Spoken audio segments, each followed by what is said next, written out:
when we talk about him, is described as being Doubting Thomas. Yes, sir. But I believe that Thomas deserves our full respect. Yes, right. That's good. Just as we respect Peter, who doubted and began to sink, Yes, sir. just as we respect the other disciples of Jesus, there should be no different and no distinction when it comes to Thomas.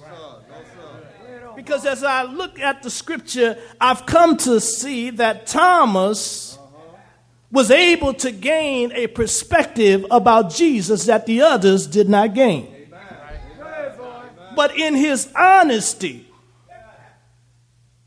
he said, I just need to see Jesus for myself. Growing up, I grew up in the old church too. And one of the things that I could remember my grandparents always telling me is that every tub must stand on its own bottom. I can't believe Jesus enough for you. You've got to believe Jesus for yourself. As you studied your Sunday school lesson, the man who had been born blind, his parents, because they were fearing being put out of the synagogue, said to the Jews, ask him, he's old enough. In other words, they were saying he should be able to tell you about Jesus for himself. And I believe that the scripture is full of examples where we have had people who doubted, but they didn't stay in their doubt. They were able to move from doubt to a deep faith in God. Someone has said doubt is 1 foot lifted, posed to step forward or backwards. There is no motion until the foot comes down. Someone has said faith is stepping out on nothing, landing on something. As I looked at the scriptures, I've seen many who have doubted. Abraham doubted when God told him he would be a father of many nations.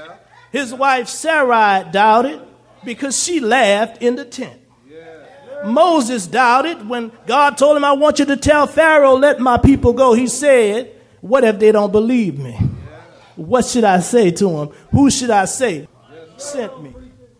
The Israelites doubted in the wilderness. They cried out for food. They cried out for quail. Every time God miraculously provided for them, they always found a reason to want to go back to Egypt. Gideon doubted when God called him, said, thou mighty man of valor. He began to look around to see if God was talking to him. Zechariah doubted, and God shut up his mouth where he couldn't speak until it was time to name the child John. So Thomas has his doubts.